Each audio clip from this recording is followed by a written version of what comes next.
है। हिंदू एक धोखा है।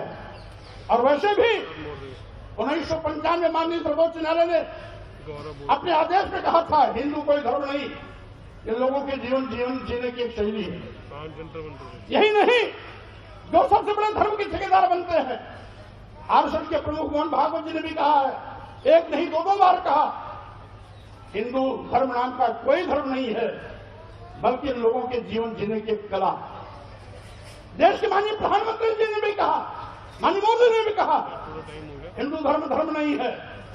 और अभी 1-2 महीने पहले माननीय गडकरी जी ने भी कहा, एक मीडिया कॉन्क्लेव में कहा। लेकिन इन लोगों के कहने से किसी की भावना आहत नहीं होती है। अगर स्वामी प्रसाद मौर्य कह देते हैं हिंदू धर्म नहीं है, बल्कि एक धोखा है, और जिसे हम हिंदू धर्म कहते हैं वो कुछ लोगों के लिए धंधा है। जब हम कहते हैं कि ये कुछ लोगों के लिए धंधा है, तब पूरे देश में भूचाल मच जाता है। लेकिन वही चीज अगर मोहन भागवत जी कहते हैं, माननीय प्रधानमंत्री नरेंद्र मोदी जी कहते हैं, माननीय गडकरी जी कहते हैं, तो किसी की भी भावना आहत नहीं होती। अगर वही चीज स्वामी प्रसाद मौर्य कह देते हैं तो लोगों की भावना इतनी कमजोर होती है कि उनकी भावनाएं आहत। समाजवादी पार्टी का लीडर स्वामी प्रसाद मौर्य बहुत लंबे समय से हिंदू धर्म के लिए अभद्र टिप्पणी करता है, देवी देवताओं के लिए अभद्र टिप्पणी करता है और लगातार ये कृत्य करता जा रहा है। कल दिल्ली में एक जनसभा को संबोधित करते हुए उसने हिंदू धर्म को धोखा कहा, जो कि वो पहले भी इस तरह की हरकतें करता है। इसी को लेकर आज मैंने दिल्ली पुलिस सीपी को एक शिकायत दर्ज कराई है और उनसे मांग की है कि इस व्यक्ति के खिलाफ धार्मिक भावनाएं आहत करने की एफआईआर दर्ज की जाए और इसकी गिरफ्तारी की जाए।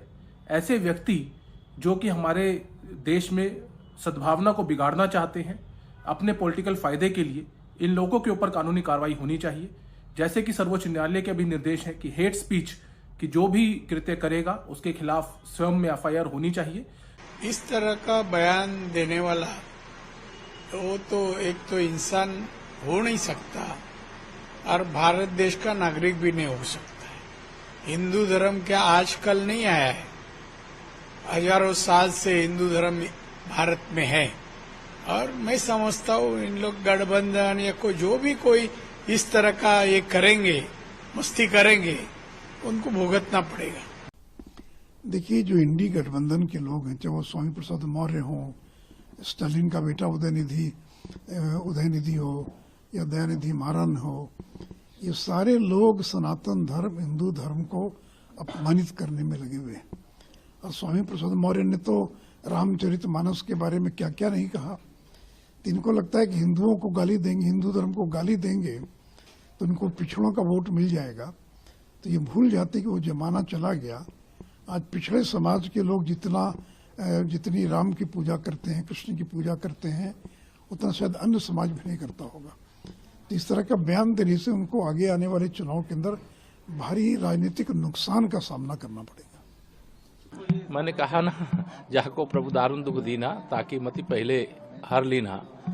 जैसे अभी हमारे जो राजनीतिक प्रतिद्वंदी हैं, किसी का नाम में मंदिर है यहाँ लेना नहीं चाहता, उनकी बुद्धि को लगता है कि ऐसे समय हर लिया है भगवान ने और उनको ये समझ में नहीं आ रहा क्या बोलना चाहिए क्या नहीं बोलना चाहिए। और ऐसी चीजें बोल करके कोई सनातन को ना कमजोर कर सकता है, ना मिटा सकता है, ना हिंदुत्व को कमजोर कर सकता है, ना हिंदुत्व को मिटा सकता है, ना भव्य राम मंदिर निर्माण को रोक सकता है। स्वामी प्रसाद मौर्य बोले या इंडी गठबंधन के, महागठबंधन के कोई नेता बोले, धर्म का मतलब समझते ही नहीं। समाज धर्म क्या होता है, परिवार धर्म क्या होता है, देश धर्म क्या होता है, समझते ही नहीं। जीवन में वह आदर्श, वह मर्यादा जो भावनाओं को पवित्र रखे, आचरण को पवित्र रखे, जो सेवा समर्पण का भाव दे, जो सद्भावना प्रेम का भाव दे, यह हिंदू सनातन धर्म की विशेषता है। ऐसे भी कहा गया है कि हिंदू जीवन पद्धति सनातन धर्म के आधार पर खड़ी है और इसके सातों संस्कार, सेवा का, सहानुभूति का, सत्कार का, संवीक्षा का, समर्पण का, साहस का, यह जो है सहयोग का, यह संस्कार इसके इतने पवित्र है जो मानवता को बरकरार रखे हुए है। और यही हिंदू है, यही सनातन है, यही हिंदू जीवन पद्धति है, यही सनातन आस्था है, यही सनातन धर्म है। उसको समझना चाहिए।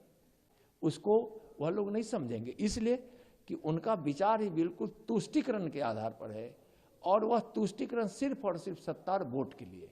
बोला है, राष्ट्रीय अध्यक्ष ने भी कहा है कि ये उनके व्यक्तिगत विचार है और ये पार्टी की सोच नहीं है। भाजपा के लोग कह रहे हैं कि ये समाजवादी पार्टी के नेता कहलवा रहे हैं उनसे।